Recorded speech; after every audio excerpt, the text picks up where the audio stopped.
discussion progressed. I don't know if you want to take it back to where I was going to initially respond. I don't know what you guys think about it. Yeah, that's fine with us. We were wrapping up, but Ben said that he's fine with continuing to speak if you want to bring up your past point.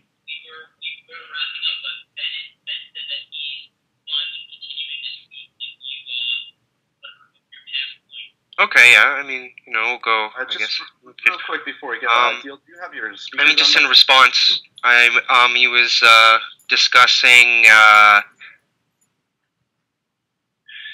yeah, I do. Sorry, it's just giving like a... Hold on a second.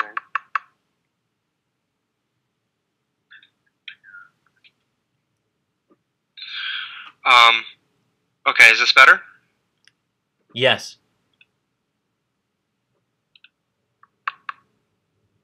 Yeah? Yeah, that's better on my end. Okay.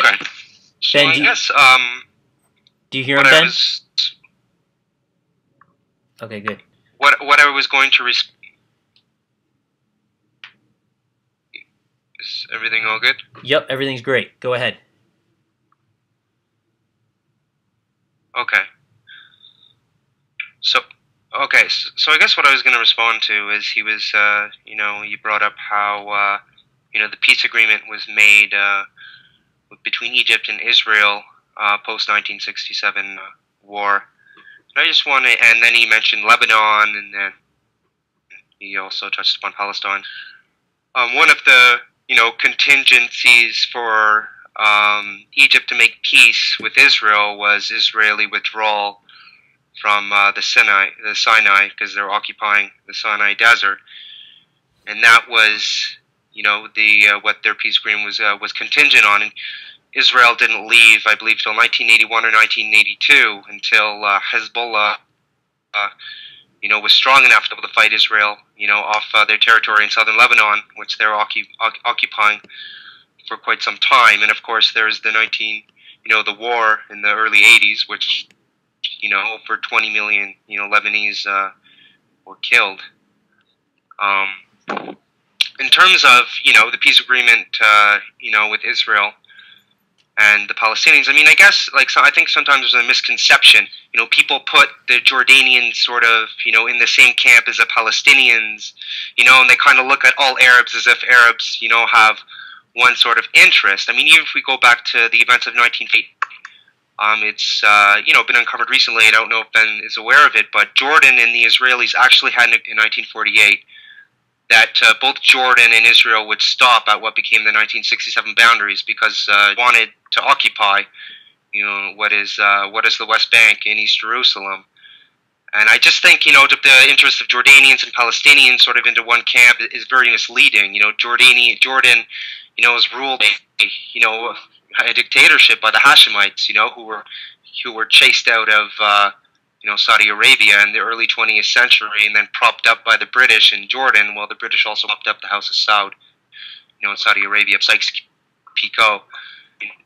You have these, sort of, dictatorships in these countries whose, the interests of the Jordanian government of the Hashemites have always, contrary to the interests of the Palestinians. I mean, Jordan occupied, the West Bank, and, from the Israeli side, you always, hear people talk about, oh, Jordan, could have given them their autonomy, and Egypt could have given Gaza their autonomy, and, it's all their fault. But I mean, look at what these countries are led by. These are brutal dictatorships. They don't give two shits, pardon my language, about the Palestinians, and what they're them wanting independence. They could care less.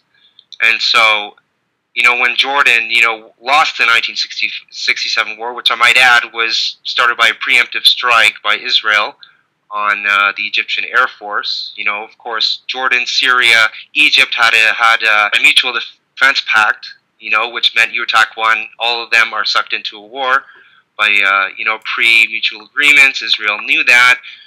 Israel knew exactly by attacking Egypt, they'd have a war with Syria. Jordan, of course, Israel with superior military capabilities, everybody, it was no question Israel was gonna demolish them. They had far superior Air Force military. And then, of course, after they occupied West Bank and Gaza, and going back to the peace deal with Egypt, it was contingent on the withdrawal of Israel from the occupied Sinai Desert. But they never offered, Israel never offered to withdraw from the West Bank and Gaza, occupied it, and within years, they started colonizing it with settlements. If you go back to 1993, the Oslo Accords, you had 100,000 settlements in East Jerusalem and the West Bank in 1993. And they agreed upon the basic parameter of the 1967 Green Line with, it wasn't completely, solidified. Like, that was sort of the basis, and they could negotiate on the 1967 Green Line with mutual, concessions, land concessions, both inside Israel and in the West Bank, back and forth. But since 1993, settlement expansion in the East Jerusalem West Bank has gone from 100,000 to 500,000 today.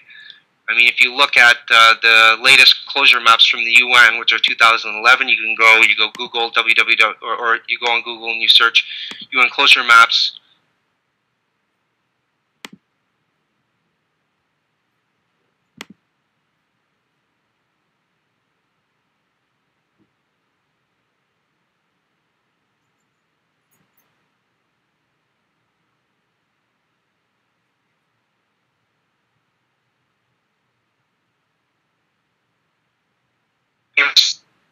The international human rights referred to as Jewish-only roads in the West Bank. I mean, you have a complete sort of segregation. Lots of human rights organizations and people like Desmond Tutu from the apartheid struggle in South Africa refer to it as an apartheid system separation.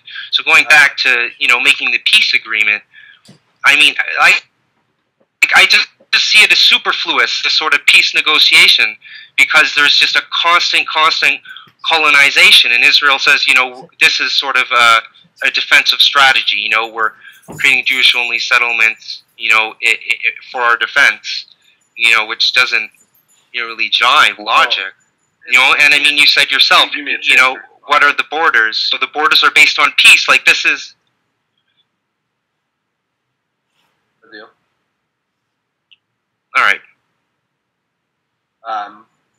You threw a lot at me all at once, and I'd like to get a chance to respond to it, if I could. The first off, I guess, let's go back to the beginning of your statement. Sorry, it's just a whole lot at once, and it's hard for me to respond all to it in one chunk. Starting with this, I mean, if we're going back as far as the Six-Day War, if we're going to discuss the peace treaty between Egypt and Israel, the precedence of that discussion with Sadat coming to Israel was not based on land succession. It was based off of peace. Peace first, land succession, and I think that should be the future of agreements. And the point I was trying to make is that Israel is content with making land successions if it does mean for a sound and safe border. So I believe Israel is not clear to define her borders because it doesn't make sense. Because if Israel defines her borders, she can't expand upon them to make valid security defenses. It's safe to say that the border between Jordan and Egypt is pretty secure. And to your point, I'm saying that, of course, the governments of Jordan, of Lebanon, and of Syria have no interest of helping the Palestinians either. I guess I must bring up the question, why is it Israel's goal alone? If you could just respond to that, just in a 1 to 2 sentence. Not one. Because Israel is occupying it. Well, because Israel is occupying, the Palestinian land. I mean, what responsibility does Jordan and Syria and Lebanon, have? Like, they're swamped to thousands of Palestinian refugees, and they're having to deal with that problem, albeit they're not dealing with it very well. There's a lot of discrimination there. But what responsibility is it of these countries? They're not occupying Palestinian land with the military, Oh, right, but for running, 20 years. and I'm not using these words lightly, but an apartheid system in the occupied territories. That's not on them. That's on, the government in Tel Aviv. But you're saying an apartheid. So what's their responsibility? I mean, you're throwing terms around like between 67 and 87. In the West Bank. Okay, you want to discuss the West Bank primarily? Pardon me. So regarding the West Bank. Pardon me? Yeah. That's when I refer. Well, no. Within this context, within the context of an apartheid system, I'm specifically referring to the West Bank. Because that's where the separation, where the separation is, where you have Jewish settlements, where you have, Bantustans of Palestinian populations that are completely controlled, by Israel through a system of checkpoints, roads, military bases. That's the context of apartheid, but I'm not necessarily wanting to keep the discussion solely to the West Bank. I mean, the other important, issue, you said something before I wanted to address there as well. Okay, well let's try to keep it this way so we're not getting too cluttered. Let's make a couple statements at a time, and then we'll get a chance to respond to them if that's okay with you. Yeah, fair enough. Okay. So but I'll let can I? Yeah, no, absolutely. I'm gonna let you go ahead and pick the first statement, and we'll go from there. Okay.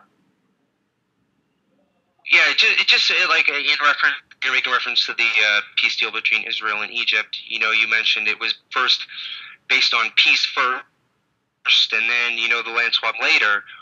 However, I think that's just sort of kind of twisting semantics and separating events when it's actually one event. For Egypt, for their to be, they needed the occupation of the Sinai Peninsula to end. That was the basis. I mean, saying peace come first and the land swap second. Maybe that was the perspective of Israel through an Israeli lens, but from the Egyptian lens, it's end the occupation, of the Sinai Peninsula of our sovereign territory, and then, we can talk peace. That was, from the Egyptian perspective, that was the absolute of the peace agreement with Israel.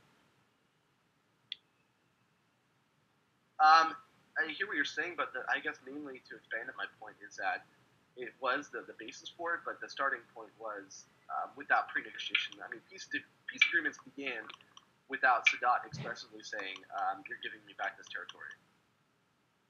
The point of it was that Sadat generally wanted to have a peace agreement with Israel, and of course he wanted to get the land back from what was the Sinai.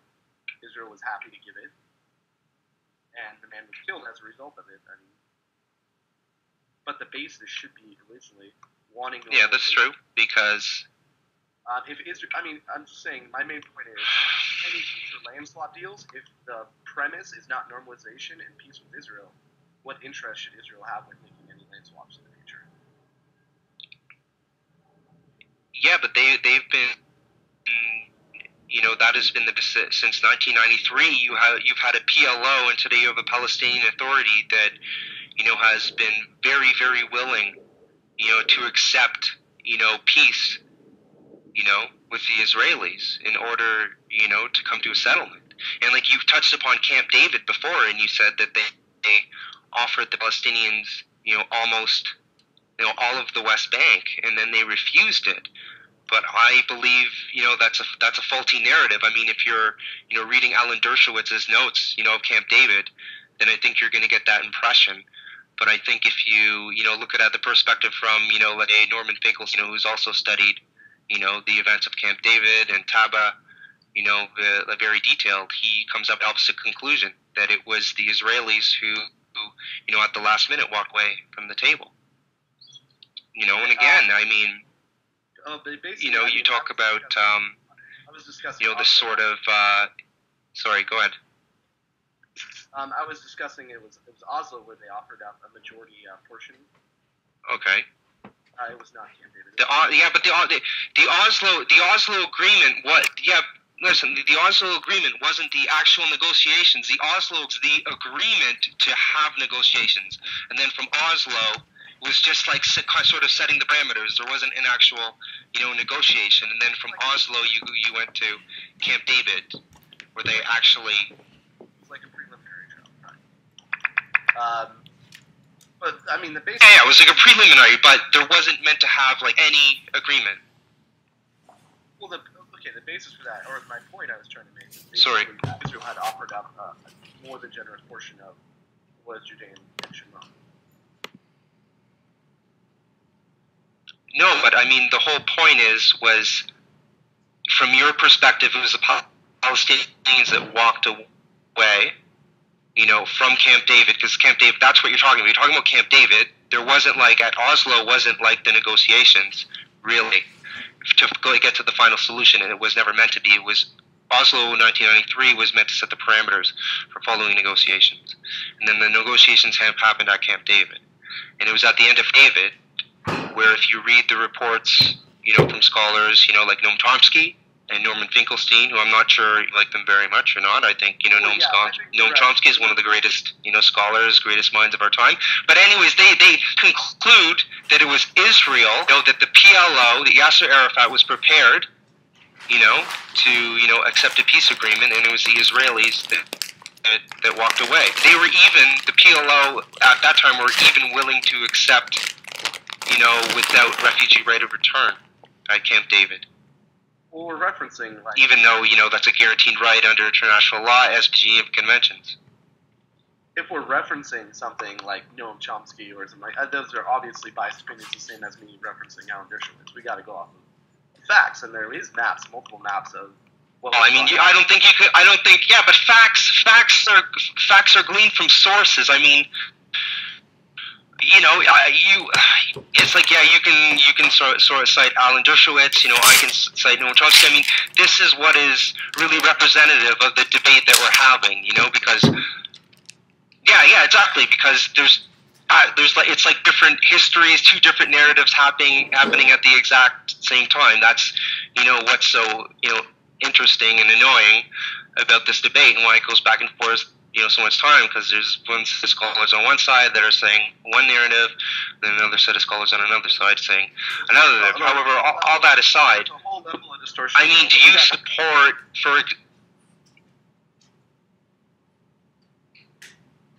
Sorry, I don't hear you anymore. You still there? I mean, from your perspective, realistically, can you hear me? Yeah, I can hear you. I mean, do you okay, do you think, for example, Netanyahu's policy of settlement, for example, just recently the Palestinians went to the UN and got, recognized observer status, and then so Netanyahu goes and, building 300 or 3,000 new settler units in the West Bank, and this type of, attitude, amongst the Israelis to just, more settlement.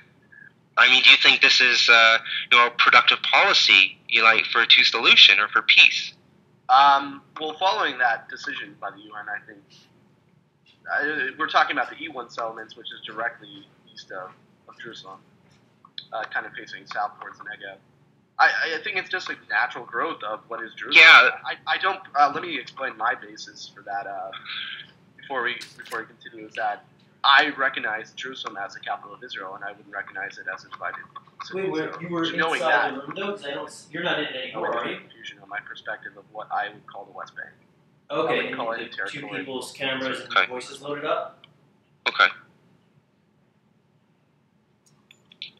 Okay, but I was curious if you just said you were in the room. I mean, that was, that's one of, the basic parameters. I mean, East Jerusalem is Palestinian side of the 1967 boundary, which is the basis for the two-state solution recognized by the UN, recognized the International Court of Criminal Court, in their 2004 decision. I mean, it seems to be, it's like Israel and the United States, not even the United States recognizes East Jerusalem as part of the capital. It's only Israel, and the rest of the world doesn't recognize that. The rest of the world is with international law, even the United States, on that issue. So you have the whole world on one side that recognizes East Jerusalem as something, being belonging to the Palestinians, and then and then it's just Israel on the other side, with no international law and international criminal court sort of back up that position. And before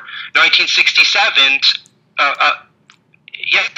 I need to finish my point here.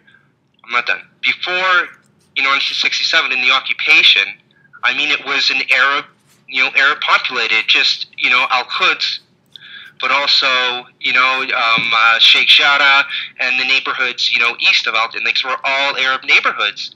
And just how has Israel been able to populate, like Sheikh Jarrah and these different neighborhoods, and even in Al-Quds, how has Israel been able to populate them with Jewish citizens? Like, I mean, how did that happen? Did just all of the Arab inhabitants just disappeared, and then it was empty, and then, Jewish people, man, they ethnically cleansed those neighborhoods, and they're still ethnically cleansing those neighborhoods, of Arabs. Like, Adil, I can't continue the conversation if I'm going to get 1 to 2 sentences, and then I'm going to be shut out for the next 20 minutes. It's not how this can function. So if you just give me, no, go ahead. A reasonable chance. It's yours. Okay. Just keep an eye on the text, like on the typing, and that will keep it. Damn. Moderate. In regards to Jerusalem, previous to 1948, there was a Jewish majority within the Old City. There has been a Jewish presence in Jerusalem for centuries. Since there was a Jerusalem there. And in 48, what was the Old City was a Jewish. It was mostly Jews. And what happened in 48 is that the Jordanians kicked them out. They demolished 22 synagogues within the Old City, desecrated the Mount of Olives, used gravestones as roadblocks. And now you want to tell me that we kicked all the Arabs out when that's not true. There's lots and lots of Arabs living within Jerusalem. If anything, all the Jews got kicked out of Jerusalem within 1948 and got kicked to the western side of it. So if anything, Jews living back again in what you call East Jerusalem, where the Old City and most of historical Jerusalem is, I would call Jews just resettling after 67, going back to their homes, rebuilding the synagogues that were destroyed, rebuilding the Jewish quarter of Jerusalem. And it's only under Jewish protection that the Old City has ever had protection for all things. And so, I'm sorry, I'm going to let you go ahead. Okay, can I respond? I'm going to let you Okay. You saying that there was a Jewish majority in the Old City of Jerusalem in 1948 is just absolutely false. I mean, we got to go back in history here, okay? Going all the way back 2,000 years, you had the Romans, expel the Jews from Jerusalem. Then you had in the 7th century, you had Khalid ibn Walid and Umar ibn al-Khattab, that took Al-Quds, and they took it without any violence. The Christians, Crusaders, who were the ones who kicked out all the Jews out 2,000 years ago, were the ones that gave, Al-Quds, the keys to Al-Quds, to the Caliph of the Islamic State, Umar ibn al-Khattab, without any violence in the Old City. And, history shows that under the Muslim rules, except for one leader of Al-Quds, al-Hakim, under all of them, the sanctity of all religious sites, Christian and Muslim, the sanctity of them were kept. There were almost no. The Christians under Byzantine Christian rule in Jerusalem, they did not allow Jews in the Old City. And it was under the Caliph rule, that Jews were allowed to slowly come back into the Old City. That's historical fact. You can check that out. And for you to say that in 1948, before the Zionist occupation, that there was a Jewish majority in Al-Quds, that's just categorically false. I'm not saying there weren't Jewish populations, but there were. Not only referring to Al-Quds, I'm talking about the neighborhoods that are east of Al-Quds. Like, these are all predominantly Arab neighborhoods, and they're being ethnically cleansed. Not within the Old City walls, east of the Old City walls. It was contiguous Arab neighborhoods all the way to Bethlehem, Ramallah, going through, like, the Kalandia checkpoint. These are all, like, Arab neighborhoods, and now, like, over the past, 25, 30 years, you've had a process of that. I'm sorry, you're cutting in a little bit. We're cutting out. Cleansing. You've had hundreds of Arab homes being. Can I respond now, Adil, or is that?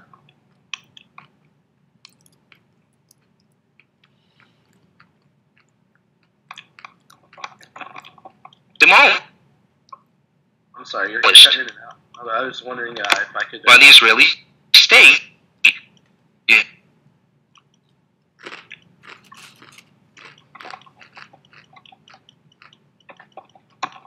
Waiting. Okay, can you hear me or no? Adil? Yeah. I can hear you. I'm just waiting. Okay, sorry. It's just there's a big lag between us right now. So just keep in mind, like, yeah, there's going to be like a minute or half-minute delay between us talking because you're in Morocco and I'm in California. It's fair to say that what took place and blaming one side or the other is not going to make sense. In 48, you had an expulsion of a mass amount of Jews from Judea and Shimon, and in 67, you had a pushback. I mean, it's a natural reoccurrence, but to blame one side or the other does not make sense.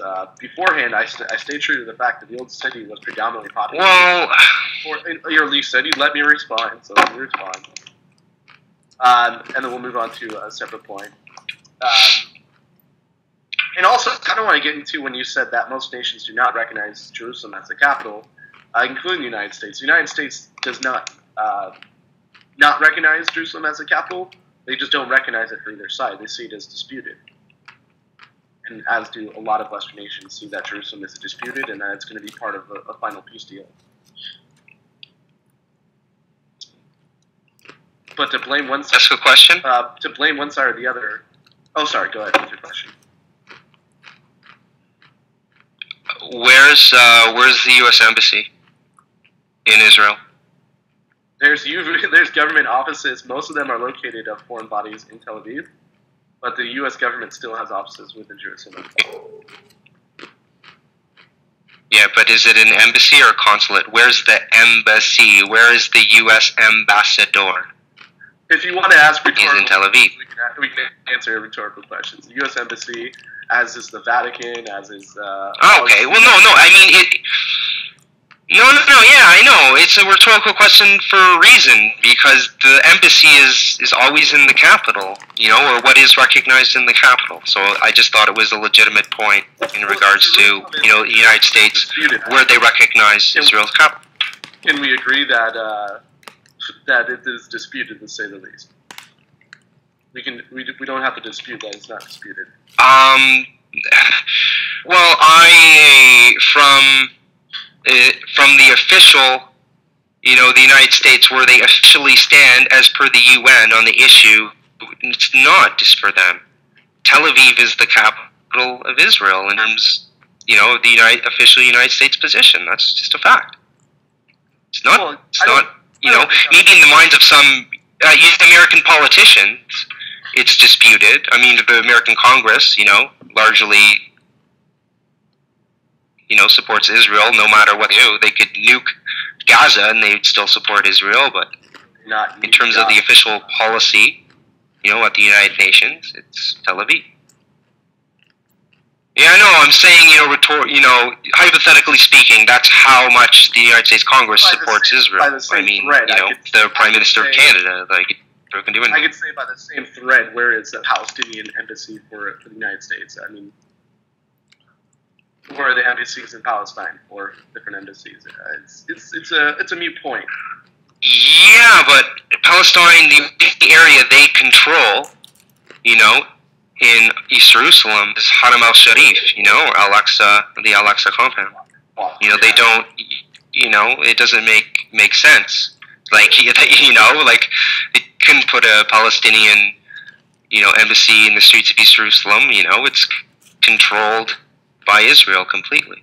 I mean, doesn't make sense, because more than half the population of the West Bank can't even go to East Jerusalem if they want to, so it's logistically retarded.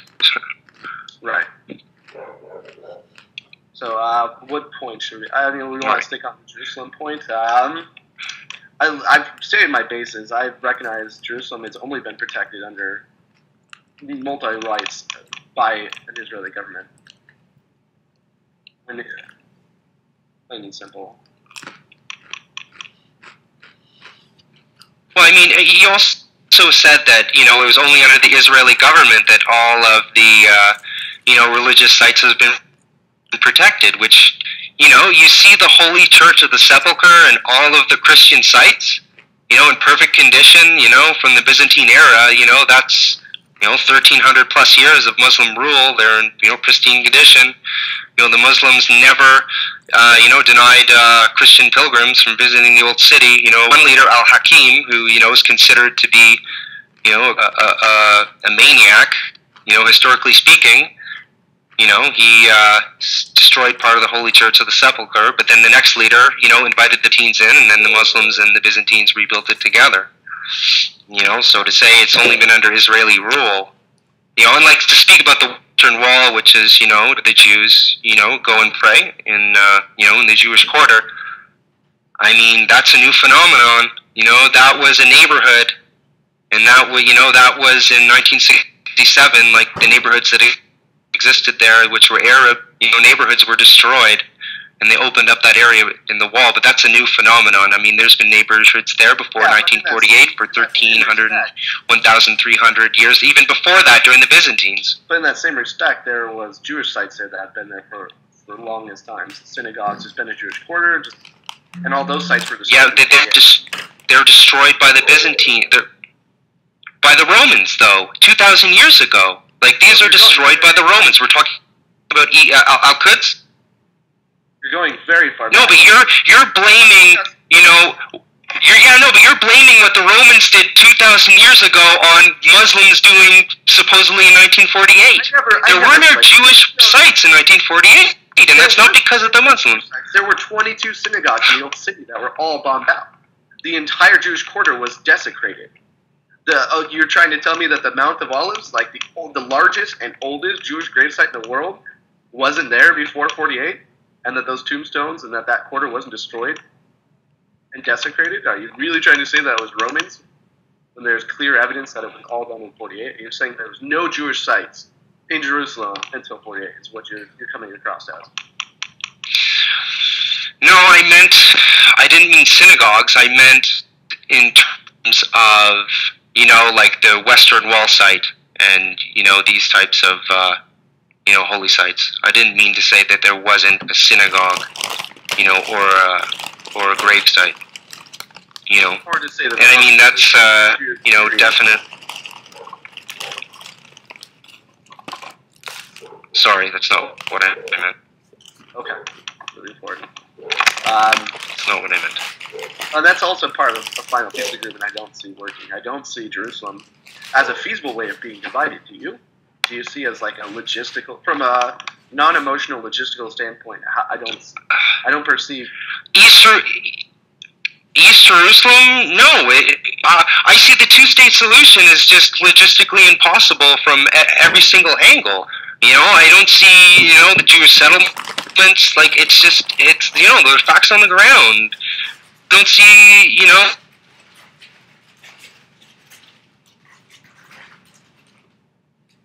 that's going to change.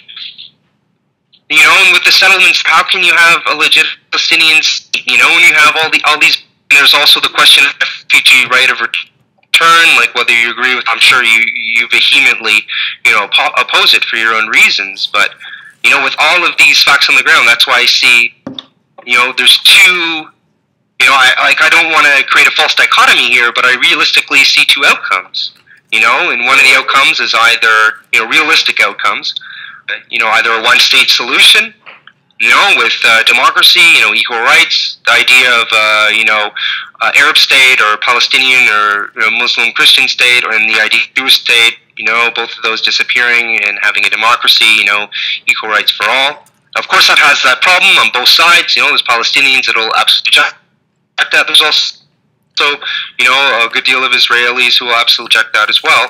Or the second option I see is, you know, all of Palestinians being, you know, ethnically cleansed from the West Bank. You know, it's impossible. I think if we were to look at the policies of the Netanyahu government and the extreme happened in the, you know, Israeli politics over the last, you know, 6-7 years or so, I think that's a very real possibility, you know, of that happening. You know, I don't see that's at this point just a pipe dream.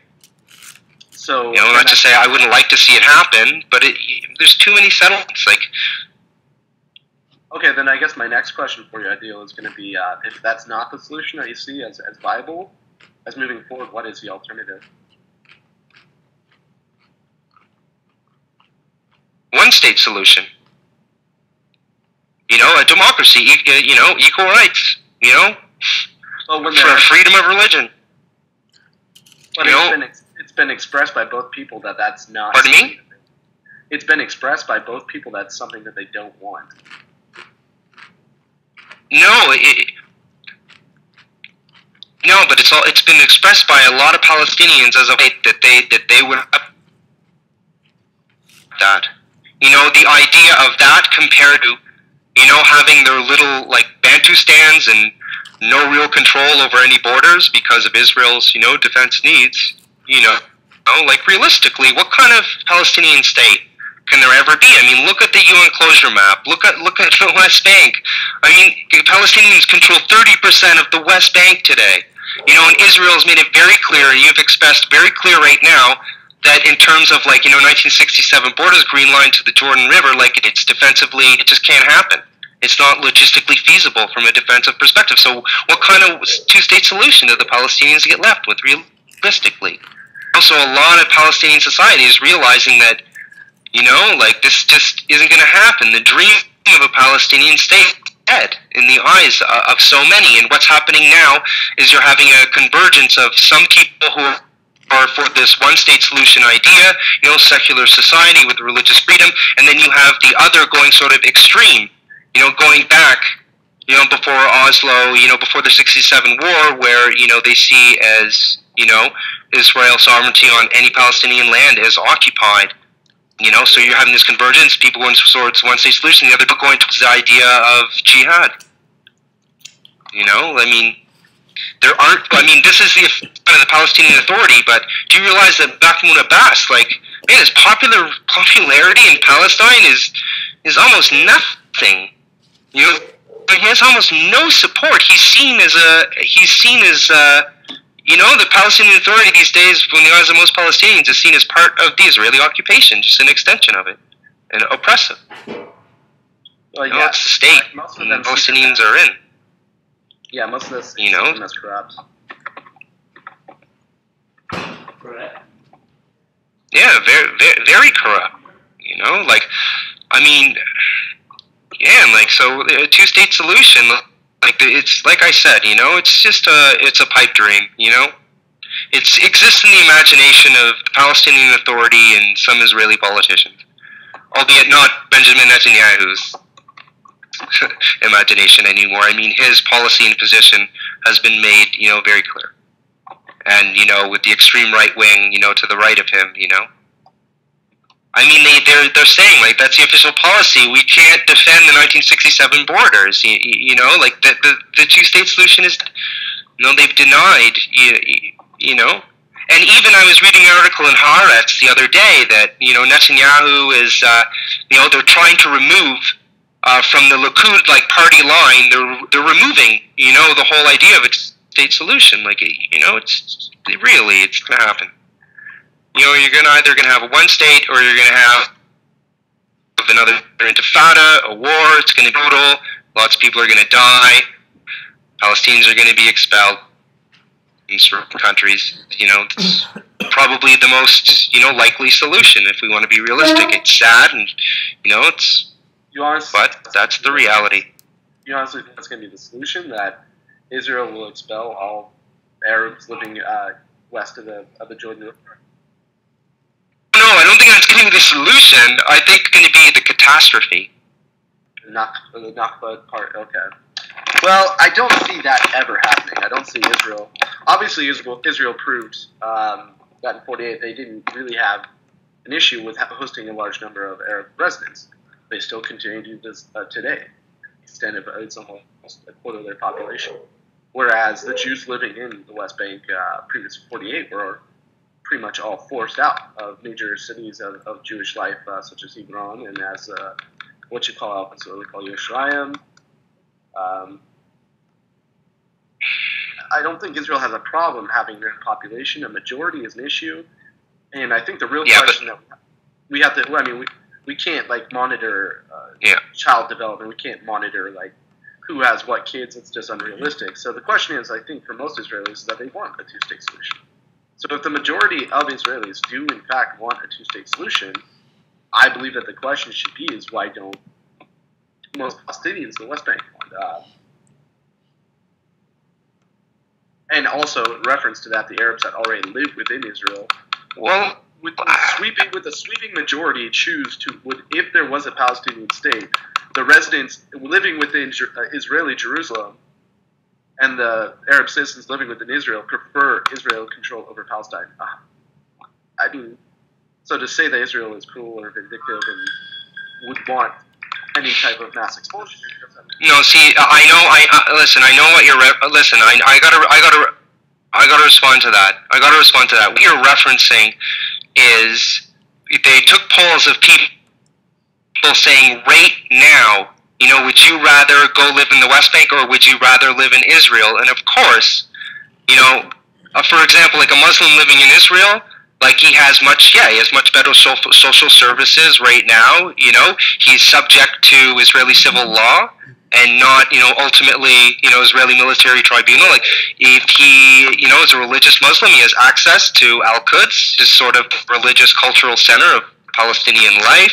You know, there's a lot of factors in why now Palestinians in Israel would still live in Israel, but you can't turn that around and say, oh, if there was a two-state solution, Palestinians had sovereignty in their own state and had, you know what I mean, rights for their people subject to a military tribunal, you know, or any fear Israel thinks they're a quote-unquote terrorist, you know, like that, like, so you're taking, you know, like the realities of today and you're sort of kind of manipulating what those polls were actually, you know, saying, and it makes sense. You know, do you want to live in an area where you have access to Al-Quds Mosque, where you have, like, you know, better social services right now, where there's an actual, like, economy that isn't, you know, subservient to aid because, you know, you're cut, you know, in many cases you're cut off. There's so many barriers to export. I think you're just distorting that, and you're kind of belittling the... No, you're distorting it. Let me finish a word, Adil. Like, you can't, like, let me, like, get 1-2 word responses. It's just not productive to a conversation. I understand you're passionate, and I'm passionate as well about the situation. Go ahead. I think you're belittling and trying to take away from what Israel has done to represent their Arab minority, and that if you talk to most people in the streets in Yerushalayim, you will find that most of the Arabs that hold Israeli citizenship hold that very dear, and it is preferential over any. And the poll was actually stated any future Palestinian state. If there was a two-state solution and Palestine became a state, would you rather become a citizen of a Palestinian state or remain a citizen of Israel? So by saying that, the majority was go choose now, like, would you rather live in the West Bank or would you rather live in Israel? Of course, people are going to choose that, but that's not how it was phrased. And just talking and getting a general opinion off people in the street, they much prefer their citizenship in Israel. And I would say Palestinians within Israel are treated much more fairly than they are in, say, states like Syria. And we don't disagree on that, I'm sure. In states like Syria and Jordan and Lebanon. No, I know. You know, I don't disagree, but those are really, really low benchmarks, you know, to compare to. But then if you compare to, are they treated, and Palestinians are treated in, say, Canada, the United States, France, the UK? No, not even close. You know, there is discrimination in Israel. You know, worse discrimination than, let's say, Canada, United States, France, Britain. Comparing with, like, you know, you're setting the bar really low. You should tell family democracy in the Middle East. You should be comparing with Europe and North America. You know, if you do compare, then come on. You know, there is institutional discrimination against Palestinians in Israel. I mean, you can't deny that. There are a lot of neighborhoods, you know, and city councils where they refuse, you know, to sell property or a house. You know, I mean, one thing in Israel is that, you know, if you don't serve in the military, you can't get a good job. You know, I have friends in Israel, you know, who are refuseniks. You know, that's the way it works. If you serve in the, like, a lot of the good jobs, if you don't have your military service, man, you ain't getting that job. And obviously, Arabs aren't going to serve in the military. I mean, come on, these are facts. Hold on. I mean, a couple points. First of all, there's lots of Jews who couldn't go and buy property. I mean, it's under law that it's a death penalty to sell land to Jews in Judea and Shomron. So to judge Israel on a different standard than to say to judge the government in the West Bank, it's unfair. You're holding us to a higher standard and belittling the Palestinians. Okay, wait. The Palestinians are. I need to respond. But you didn't let me. You responded to yours. Give me a couple minutes of mine, and then we'll go back. Okay. Fair enough. Okay. So you're saying that they don't sell houses to Arabs and such like that. There's lots of Arabs that live within Israel, but there's no official law saying there's not. I'm not saying there's not quote unquote racist or bigots in Israel, but there isn't a law in place saying you can't sell to an Arab. You obviously couldn't sell your property to a member of a foreign government, but Arabs who hold Israeli citizenship, there is no officiated law stating that you cannot sell property.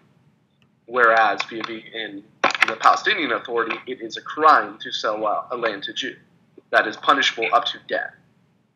Okay. So to hold us, to hold Jews, first I have to... Hold on. To hold Jews to this higher standard and saying Palestinians are incapable of playing these fair standards is belittlement of the Palestinians themselves. And I wish to hold, on a world court level, to hold both people to the same standard. Otherwise, we can't move forward. Go ahead. Okay, I'm going to respond. Okay, so first of all, area under the control of the Palestinian Authority in the West Bank, is it legal under Israeli law for a Jewish Israeli citizen to step foot in that territory? Just answer the question, yes or no. Is it legal by Israeli law for an Israeli Jew to step foot? Once again, I don't think... Is it legal, or is it legal? I don't believe rhetorical questions are going to be productive if we know the... Listen, no.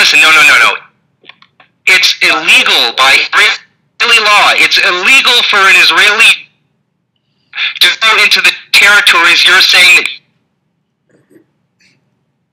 Jews aren't allowed to against the law. It's in the Israeli code.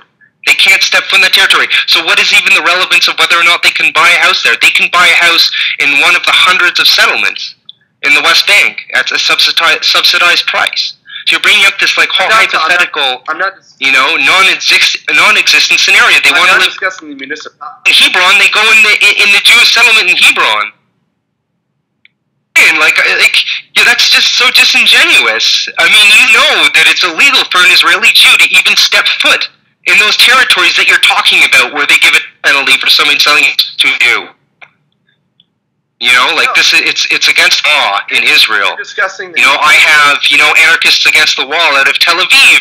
They have to sneak into these territories whenever they come to demonstrations in the West Bank. Because if they get caught by the police going there, they get arrested and thrown in jail for a couple days. But you're discussing municipality under PLO control. You're discussing municipality under the PLO control where, yes, Jews are not allowed to step foot in places, say, like Ramallah or... but in the expanse of the whole West Bank, yes, Jews are allowed to be in different places in the West Bank, just not specifically areas under direct Palestinian control. But it is still a law that is punishing. Israelis are allowed to be. If you can't let me finish, I can't speak. I'm sorry. Show me the law. Show me the law. It doesn't I'll be happy to show you. I'll give you just a moment. Let me close out of here. But that is in reference not only to property that falls under the municipality where Jews are not allowed to enter, but under the whole territory.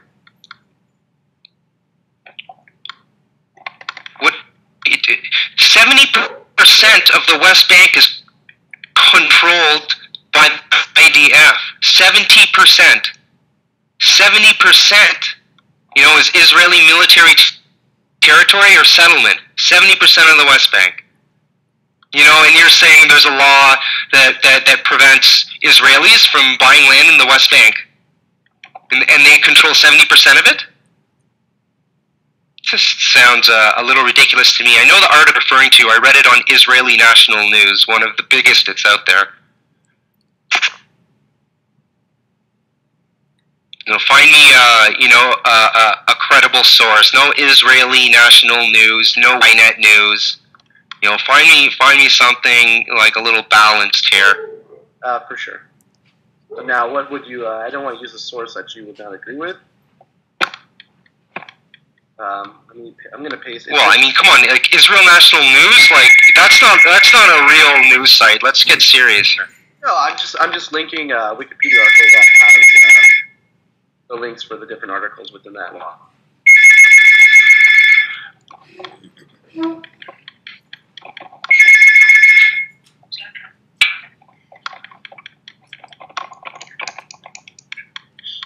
But anyways, there is institutionalized, racism in Israel.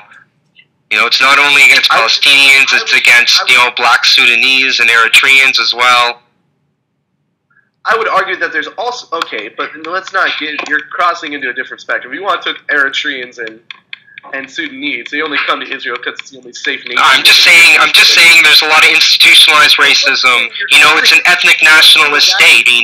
That's irrepresentative of the region when you say that Israel is quote-unquote racist for the treatment or the handlement of Eritrean Sudanese, when Israel is the only country to host them, whereas if they were in, say, Sudan or in Egypt, they are shot at, killed, or sold into slavery. So in that region, it would be fair to say that Israel is the only nation that has treated them well, and that's the only reason that they crossed thousands of miles. Yeah, but listen. But it's unfair. It's irrepresentative to call them racist. Unless you plan on calling Egypt and Sudan. Listen. I'm not Egyptian. I'm not a representative of the Egyptian government, the Jordanian government, the Lebanese government, the Syrian government. I think all of these, you know what I mean? Like Egypt's in a transition stage, but these governments are led by despots and dictators, and they're brutal. They're despicable. But for you to call, you know what I mean? Like I'm talking about Israel here and their treatment, and you're just, you're putting out this red herring. Oh, what about Egypt? Oh, what about these countries? What about all these other countries? It's like you cannot transigent. You cannot call Israel a racist government for years and years and years for holding and taking care of and having social programs and aiding these refugees. And for now, years after later, where is a problem, where is a social, it's a financial burden upon Israel, for them wanting to alleviate that problem, that does not make them racist. So for you to throw them under that banner... No, okay, first of all, the refugee... In a sea of racism, Israel is the only one to hold those refugees when no one else would. So it is not okay to list them that way. So we can move forward. That's how I feel about it. In a sea of racism. Okay, first of all, the refugee... No, listen, no, I'm not finished. First of all, the refugee problem... So what does that have to do with Israel, Stein? What does he do? Like what we're discussing? You're just red herring. You're just throwing the red herring out there, saying, "Oh, but this. What about that?" Come on, let's not get. I'm saying it's a racial ethnic state. It has institutionalized racism. No, I'm saying you can't. You reasonably respond to just one thing. Go ahead. Man, it's a red herring. It's a logical fallacy. It's irrelevant to what we're talking about. Israeli policy. It's a red herring. It's not. But you were the one who significant in our discussion. What Egypt does. But I understand. I'm not Egyptian. I'm not defending Egypt here. I'm not. Egypt is terrible. Okay. But you know what a red herring argument is? Yes, I'm fully aware of what a red herring argument is. Come on. But moving forward, I was not the one who brought up the Eritrean or the Sudanese refugee problem. Okay. It is a refugee problem, but it is not exemplary of Israel being a racist state. Yes. And that was my point. There are many countries. First of all, you said, it's been going on for so long. It's been.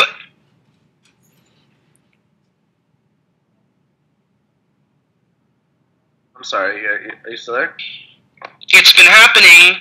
It's been happening for the past 3, 4, 5 years with a big influx of refugees. You know, with the war between some. That's not true. It's something that's just. You know, I mean, have you seen like riots in Tel Aviv? You know, anti-black like demonstrations with members of the Knesset. I mean, it doesn't look good. You know, I read an article in Haaretz the other day that's saying that they're making all Ethiopian Jews coming out of the camps in Israel. They go in these camps before they're allowed to go to Israel. They're forced to take this control, and it's a birth control that's been shown to cause sterilization in a lot of people, and they make Ethiopian Jews take this birth control, but no other, let's say a Jewish immigrant from the United States or from Russia or from Ukraine, doesn't have to take that. I mean, it's pretty we're going down institutionalized. Yeah, you can respond. Okay. We're going down a dark path. Israel, I'm not saying Israel is a perfect, unparalleled, beautiful, perfect state. It's not. Whenever you have the newest refugee, you generally have problems.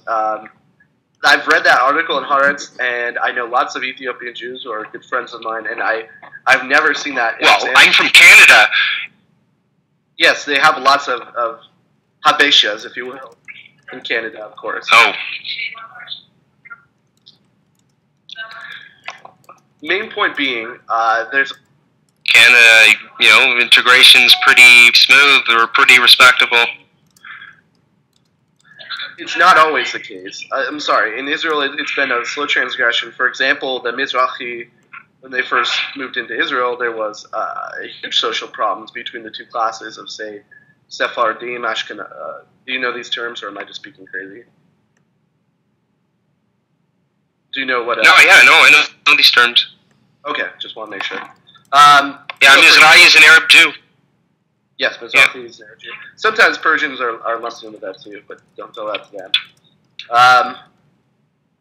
Basically, when you had a big influx of that, you had a lot of conflict. When you're mixing different ethnic identities all together at once, it's complicated. It's not fair to compare, like, America, Canada, who is based on the fact that they were a mixed identity. Israel is a Jewish state, and when you throw people in the mix, it gets complicated. Yeah. But look at where the Mizrahi are now. Have you on that topic? Sorry? Your audio's cutting out. Hello? Yeah, I can hear you now.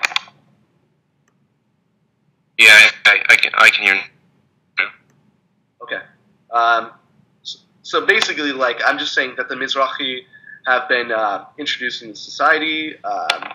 Up until recently, I would say that the Beta Israel or the Ethiopians were integrated. I'd say that the Sudanese, Eritrean situation has complicated it. And the Russians are probably getting the most grunt of everything now. So it's not so much based on race as much as who's the newest immigrant and who's having a hard time being introduced or being mixed into Israeli society. Because Ethiopians, Ethiopians are fairly well integrated to Israel. Yeah, go. It's only until recently when we had the conflicts with. Yeah, to go, back to. But you're just you're just using like these really like blacklisting like. To go back to the. Well, I'm just reporting, what Haaretz is reporting, or what, in Haifa a couple years ago, a feminist group reported, the same thing, that the rate of Ethiopian Jews in Haifa that are getting, this birth control and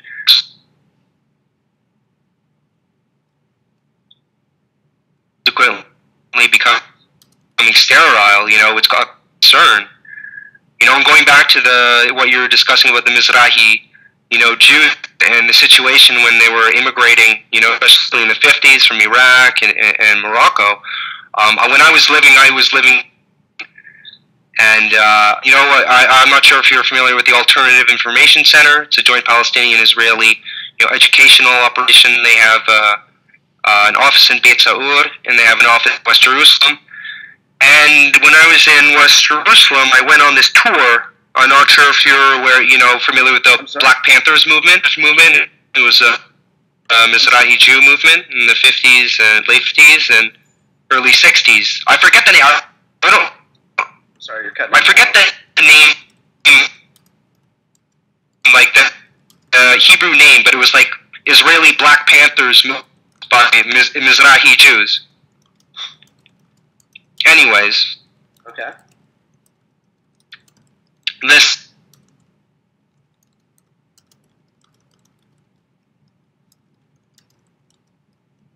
Oh no, your audio. Israeli Black Panther movement.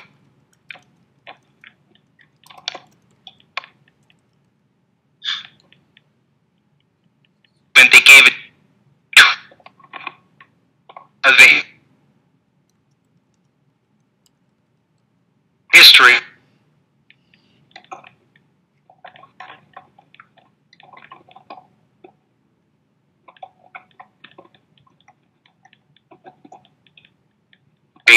In the to what they called quote-unquote buffer zones.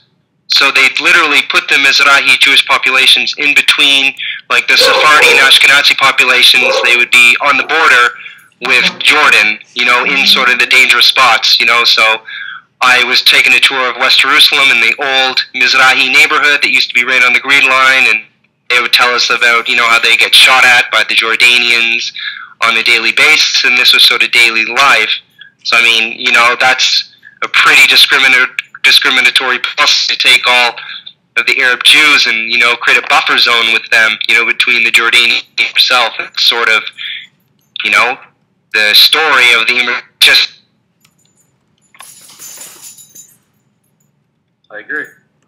Just want to speak, you know, to the fact, you know, discrimination populations is, you know, quite rampant, which, you know, it's, you know, it's a sort of like ethno, you know, nationalism, you know, Jewish identity, which strictly, you know, before the 30s was a religious idea. Then the Nazis popularized the eugenics idea of Jewish being a race. The Zionists that the Nazi state based on that Jewish identity. Yet, you know, even though it's a loosely based ethno-nationalism, because, you know, Judaism historically is a religion, and throughout, you know, history there's been you know, periods of proselytization, you know, in the Jewish religion, Hasmonean dynasty, you know, in parts of Eastern Europe. It's like an ethno-nationalism. Sorry. Without a really, you know, race, like, you know, where you have, like, you know, Caucasian or African, you know, sort of skin. But I mean, this, you know, comes along with skin. You know, I think this, you know, leads to a lot of the discrimination, even when it comes to Ethiopian Jews. Hold on. And with Mizrahi Jews, I admit.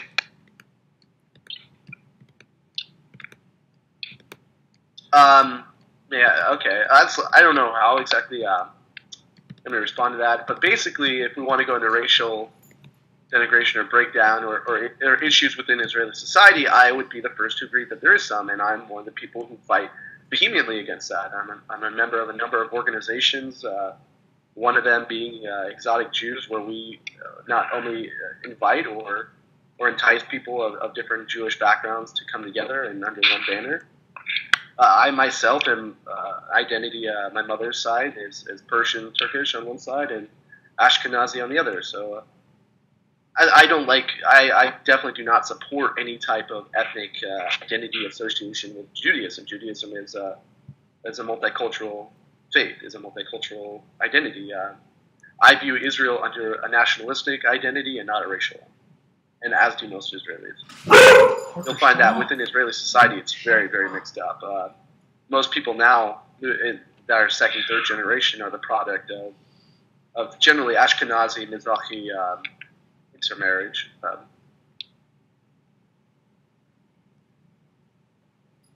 So I do recognize that there were issues in the past, as with most countries. I mean, they have civil wars. We have. So I mean, going one step further.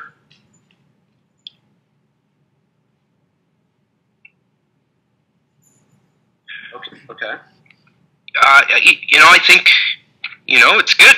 I mean, I've discussed with a lot of people who are vehement on, the idea of, the Jewish race, and they sort of intermingle, racial, religious, identity into the same thing. But I mean, isn't it possible that, the ideas, you're discussing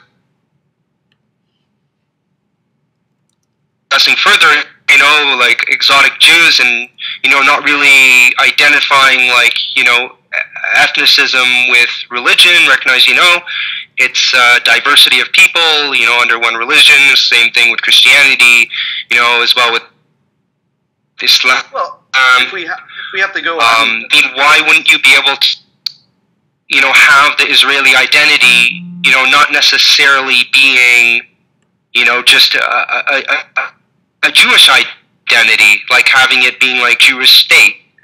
Like, couldn't it be, But I think that the couldn't it be like Israeli state? Like, personally, like, if it's a solution, if you had, an Israel that was based on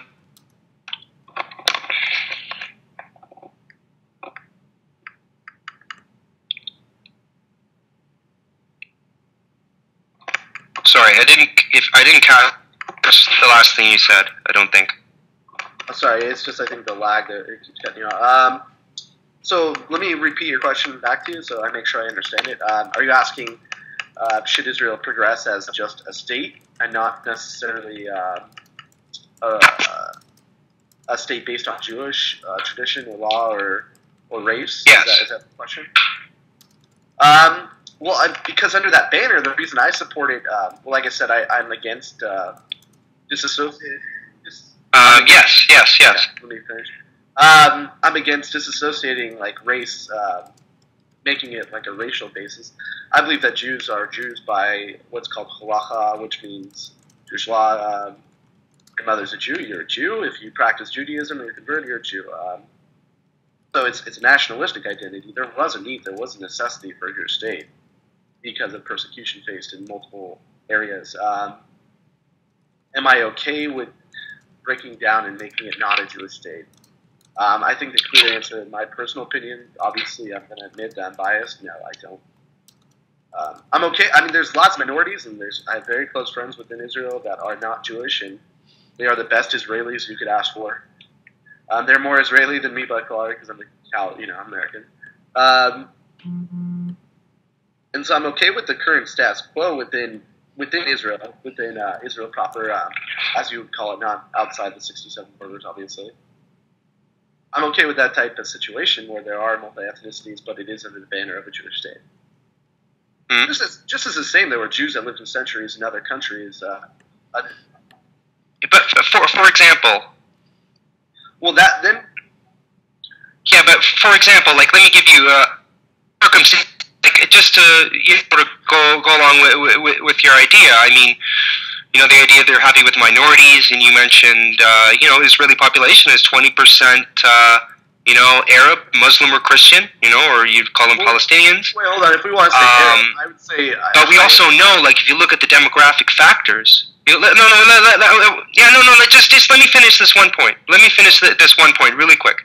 So you have, 20%, Palestinians, and if you look at the demographics, I mean, Palestinians have way more children than Israeli Jews do. And so let's say, I'm going to put out an arbitrary number. So let's say in 30 years, at the current birth rates, or however long, I'm not, doing the actual math, and just, to make a point, I'm, spinning out in based on, the rate,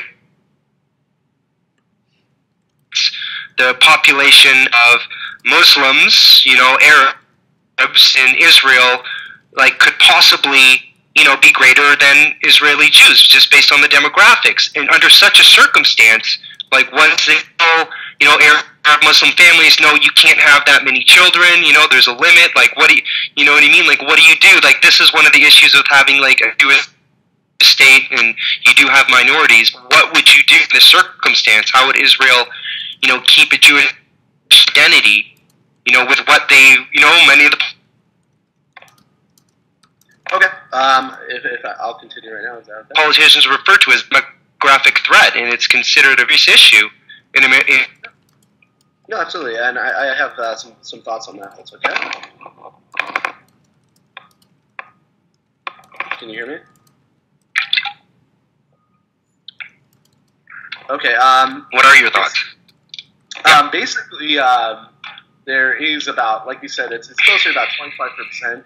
And if we're saying Arabs, I mean, do we lump Mizrahi Jews into that? Can that be a reasonable question? Like by technical standards, would you say it's a? Yeah, fair enough. It's a reasonable question, but no. I mean Arabs, non-Jewish Arabs, Palestinians. Let's just use the word, Palestinians, because most, most Arabs in would identify themselves as Jewish or Palestinian. I gotcha. Obviously within Israel proper. That's why. Yeah. But like with the.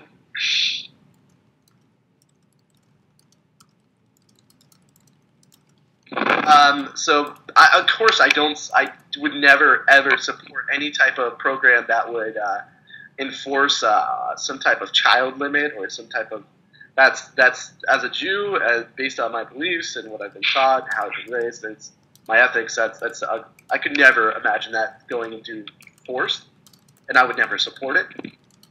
And I don't believe any Israeli state would support limiting a birth rate upon a people. My feeling is that we're going to keep the demographics in Israel the same. Obviously, if there is a Palestinian state and Palestinians within Israel proper want to live there as opposed to Israel, that's their absolute right to do so. But I would not try to enforce any type of law or practice that would somehow monitor. But then how would you deal with the fact that the current demographics, 2 generations down the line, could very likely, take away the Jewish identity of the state? I mean, that's a reality. There's so much about this in the Israeli media. That's a bit. I'm saying if nothing's done about it, the demographics are the way they are, and they're allowed. Sorry, go ahead. But it's a bit of a stretch, I would say. I mean, obviously, if there's any. It's a number of reasons why I think a two-state solution would be preferable, obviously, to the Jewish state. But I don't see it as a demographic threat, to be honest. I mean, there's lots of the Orthodox community has kids like you wouldn't believe, 10, 15 a pop. Yeah, so there's lots of Israelis have. It's true, but they're quite a small, minority compared to the total. Right, but they're quickly growing, and I would. Orthodox Jews have lots of children. Secular Israeli society, which is by far, the majority, they don't have. They're in decline. I understand Orthodox Jews, to a degree, but I would say that there is that I've looked at many population reports, and I've studied a little bit on the resort because it was a concern for me and how I'd respond to that type of questioning. Is that based off what I've seen and I've read, that's not going to be an issue with the current population of being 25% Arab, whether it be Muslim or Palestinian within Israel, is not any time in the near future going to outgrow the population of Jews. And that's also, those figures don't account for things like Aliyah,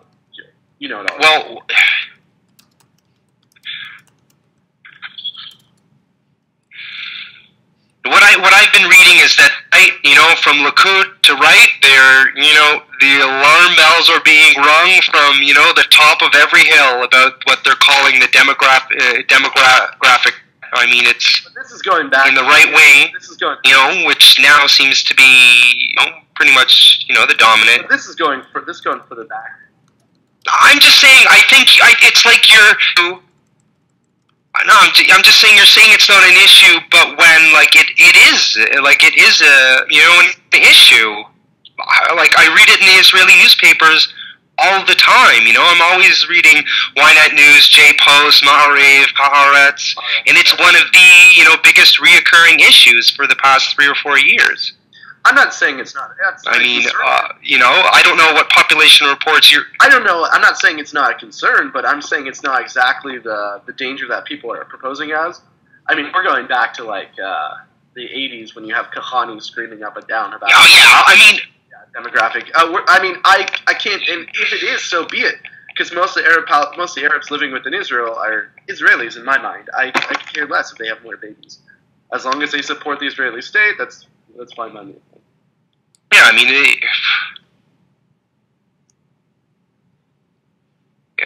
mean, differences in the passport, in which afford them, quite a few more, rights than their Palestinian brothers in the West Bank or in Gaza, even worse.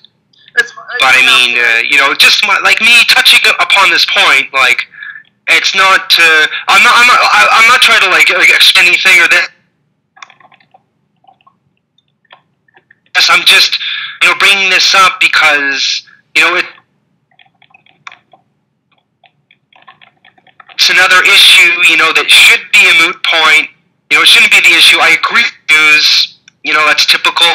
The point that, like, it shouldn't be an issue. It shouldn't matter because, like, Israeli identity or the state, it shouldn't be built up on, a religious or sort of, ethnic foundation because it's two populations. I mean, of course you're going to say, oh, what about Jordan or Egypt or these countries?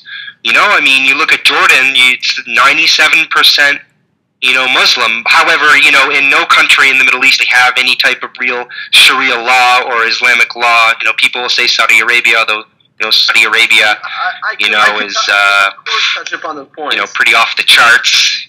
I could, of course, touch upon those points, but I'll be labeled as using a red herring. And they're somewhat relevant. It goes to my point where in the region. No. I mean, I agree. No, I agree. Okay, hold on. I'm gonna speak for a moment. And I'll let you continue. Okay, we've been pretty civil about it. Sorry. It's okay. Sorry. I think my main basis is the UN has just an ungodly amount of laws against. It's fair to say, and I think anyone who argues to the contrary, that the UN is not biased against Israel is being accurate. There's a number of laws going against Israel that are held to a different standard than the rest of the entire region. It is a conflicted region, to say the least. And I think that to move forward, we must hold everyone in the same vicinity up to the same standard that we hold Israel. Otherwise, why is Israel continually being demonized by the world courts while countries perpetuating the same things or not? It is a valid point to make, and it shouldn't be always listed as a red herring.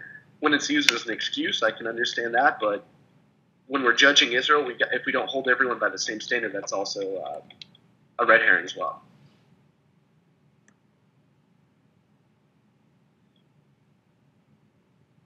And I'll let you. But what I'm saying is, the difference between, let's say,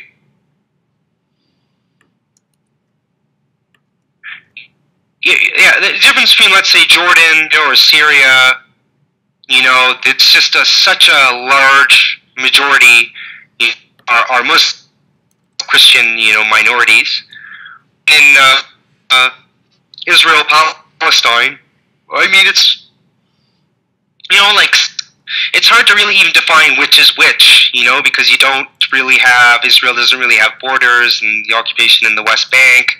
Basically the way I see it, Israel has control over the whole territory right now. You know what I mean? And you have a mix of populations. The West Bank in character, is completely segregated, and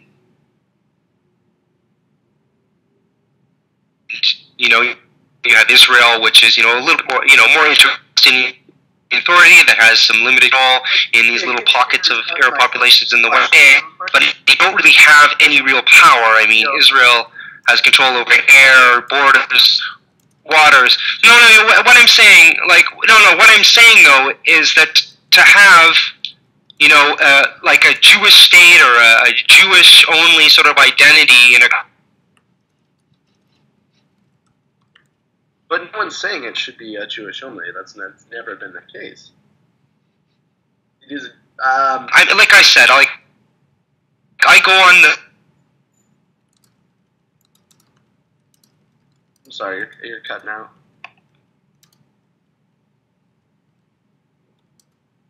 The premise that the two-state solution is that identify it as a Jewish. No, listen. If you identify it as like a Jewish state, and a Jewish character, and you integrate all, and if you have a one-state solution, where it was the only realistic solution at this point, if it doesn't happen, there's going to be conflict and a big catastrophe. So I mean, why not just have a state? And the identity is Jewish and Muslim and Christian. You have East Jerusalem. Al-Quds.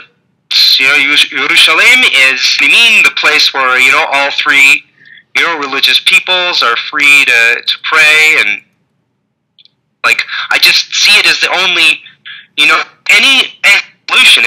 Anybody would agree, you know what I mean? It's the solution. Just have a democracy. Everybody has the same rights. You integrate everything together, end the occupation in the West Bank. Most of the people living within Israel or outside of Israel, it's a recent development for them to say one-state solution. This has happened. One-state solution from a popular front has been happening for, let's say, the last decade or so. There's been other bouts of it throughout time, of course. But it's fairly recent, if we can agree on that. I think it's just people giving up on a two-state solution, because I don't necessarily see the one-state solution going. Currently, we kind of, to a large degree, let's say before the Second Intifada, and we had at times in Israeli history sort of a complex one-state solution at best. Even today, there's elements of a one-state solution in place. For example, I mean, before large checkpoint sources and walls, there was most Palestinians found employment within Israeli society. I feel terrible for the people of Gaza because most of them, that's true. Previous to the separation of society, a sweeping majority of them found work within Israel's society. There were elements, but I feel like they've broken down. I feel like the push has been against. And I'm not blaming one side or the other, but I'm saying that I don't believe one-state solution will work because it could have happened fast, and instead there's been a blowback from it going towards the ocean. You understand what I'm saying? There were elements of it, and those are no longer in place because that's not. I mean, it's just either the government in place or the people.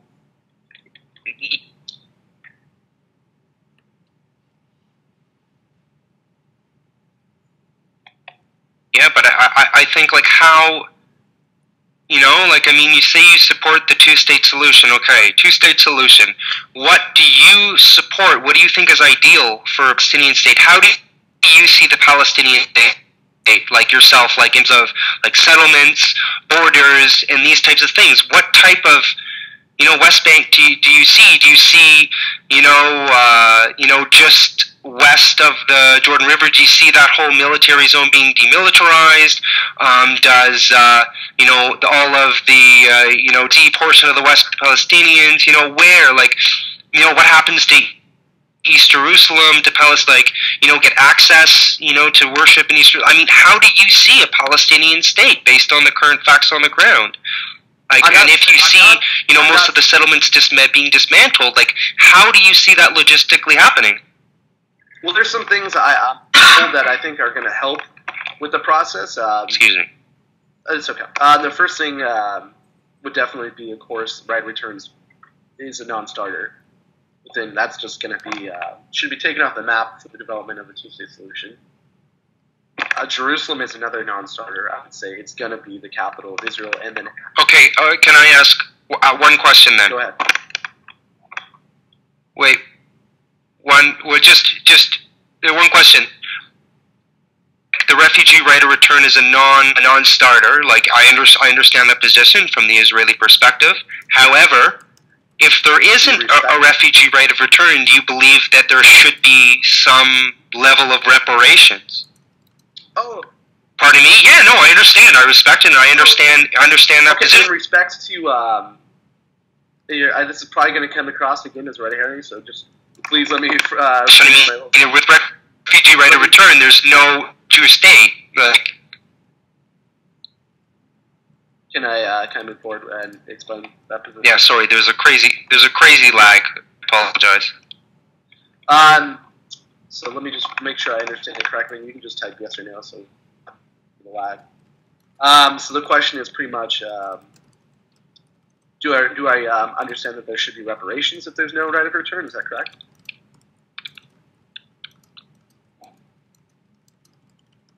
Yes. Okay.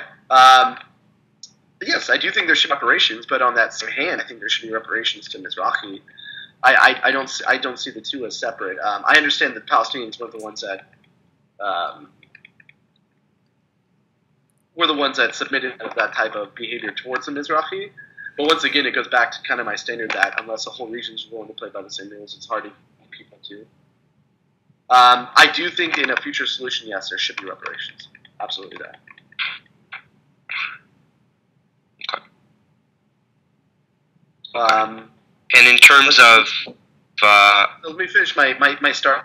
In terms of East Jerusalem, if you that being the undivided capital. Over my full. Okay. Let me go under my terms, and then you can respond. Okay. Sorry. So, like I said, I support. I've talked with this issue, as I'm sure you have as well. Okay. Multiple times, many people and I developed a pretty set Jerusalem as an undivided capital, but I believe full practice with everyone. I don't think that the third temple should be built and they should destroy. I'm not that crazy. I believe that there should be full equal access for all three major religions to come to Jerusalem, as there is in place now, to ease kind of the restrictions on Palestinians coming from West Bank into Jerusalem. And so it will be the capital of Israel, but being set up as an international city. As I think it's fair, we can both agree that Jerusalem has always been more of an international city than anything. You can go to Jerusalem on any given day, and you'll find every country represented there. Yep. So those are 2 points. So right of return. Well, historically, historically it was under Christian rule, Byzantine rule and Christian rule, that it was only left for the Christians, under both Jewish and Muslim control. Well, it's been pretty open. Except, I would have to say, lately there's been a lot of restrictions. There have been a lot of restrictions on Christians and Muslims, recently in the past few decades, in terms of, Muslims and I certainly hope you don't going from the West Bank. Period. Although Jews or Israel is considered to be a Western state, we by no means are associated. Lump you in. No, that's not what I said. No, you're mistaking me. I said under both Jewish control. Go ahead. Sorry. I mean, I'm a Muslim. I'm not a Christian. I know. I don't know too many Christians who call Yerushalayim Quds.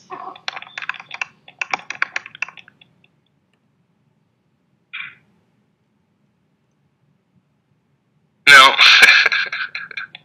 So maybe let me try to get through my points. So basically, Jerusalem is a big point for me. Yerushalayim, a right of return, and the understanding that it's not going to happen overnight. It's unrealistic. It's demilitarization is important, but I don't think long term. There can't be any. How can you guarantee long term demilitarization? It's not going to happen. But I think it's going to happen in steps. And so the first 2 steps, I think, I gave credit, even though I don't like giving credit to a boss, he did kind of, I don't think he meant to, but kind of gave respect to the fact that right of return was not going to happen when he made the statement that although he was originally a citizen of Safat, he understands he'll only go back as a tourist. So I think right of return Jerusalem. And yeah, I mean, the criticism he received for that comment was heavy. I think it was a good move for them. I mean, there are people, obviously, the people within both Israeli and I don't mean to lump, but let's just go ahead and say Arab society, because Sadat obviously isn't Palestinian. But the people who have made great strides to try to make peace between have suffered at the hands of death. Even, making a peace agreement between Israel and Palestine is never going to be popular.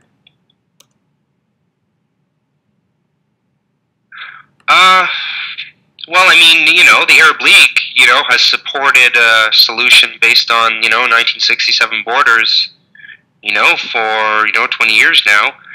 Arab League, all Arab nations, they, vote on it at the Arab League every time they meet, and, it's unanimous support for that, even you among the Arab nations, I mean. But even you, as someone who has traveled the region and you know the situation, understand that 67 borders is not a starter point, because it just doesn't make sense geographically,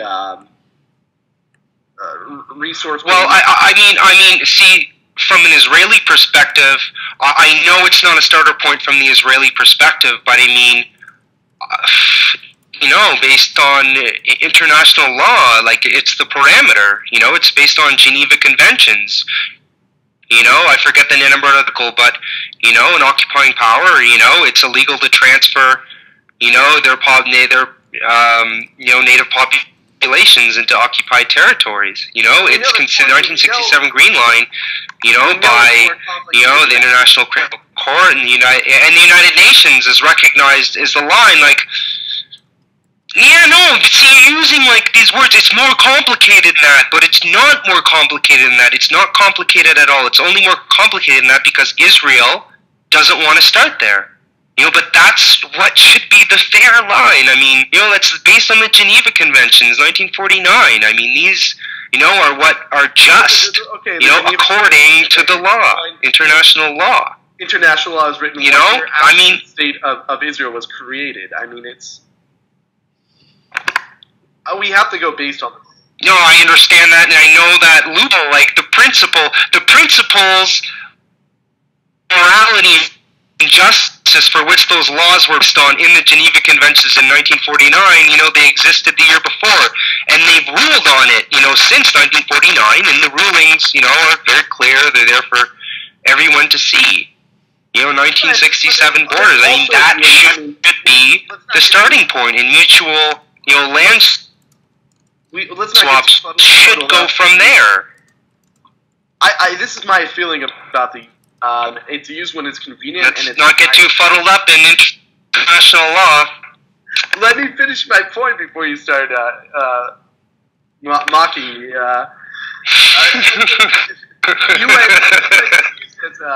The UN is used as a convenient body when it works in favor, and when it doesn't, you use it against it. It's pretty simple. I mean, there's laws within UN where they recognize that. When has it worked in Israel's favor? Let's 47 with probably get started. When has it worked in Israel's favor? 47. Yeah, it was never. Yeah, 1947. But when else? 67. When they said that any security gains that were made by Israel were reasonable as long as they were for security purposes. What resolution? Can you give me the resolution number? I'll look it up here. I've never heard of that. I could be. It could be. I've never heard. I believe it. I believe it's listed within 242, but I could be wrong. Let me go pull it up for you. Okay. Because I don't got it here. Speak out of turn. Okay. Let's go. Read. Resolution 242, I believe, expresses Israel's Security Council rulings that use. Yeah, it also says context.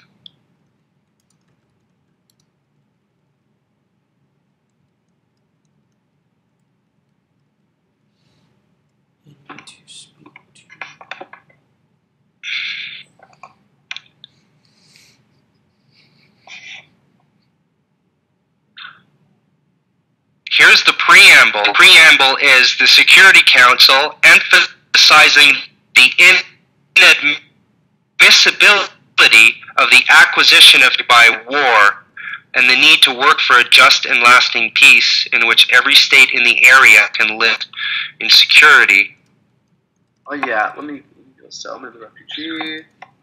For peace resolution, and for peace from the conflicts will withdraw from territories that occupied in exchange for peace with its neighbors. This was an important advance at the time, considering there were no peace treaties. UN resolutions. See, this is where it gets kind of complicated, I would say. The UN resolution does not specifically mention the Palestinians. The United Kingdom has never recognized the union between the West Bank and Transjordan. The Jerusalem as a separate issue.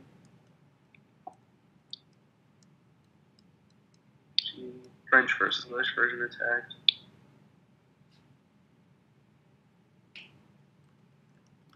Interpretation. Resolution.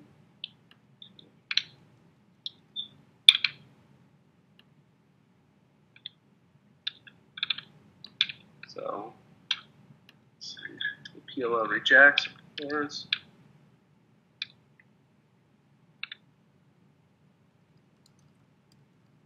By Security Council representative.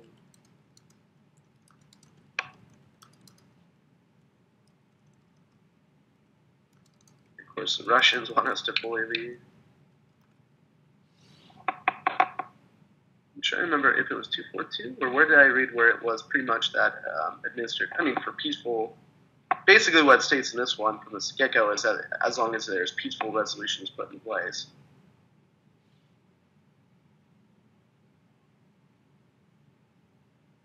Under the terms that there will be a just and lasting peace.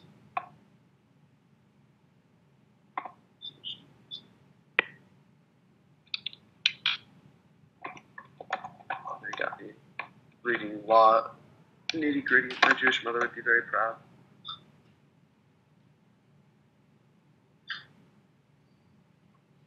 So basically, it still leaves us on conclusion, though, that this is still a disputed issue, to say the least. Because there's no specific writing in there that's going to say Palestinians, at the least. At the time that the world courts only didn't even recognize Palestine as a separate country or entity. You still there, Adil? Oh, no.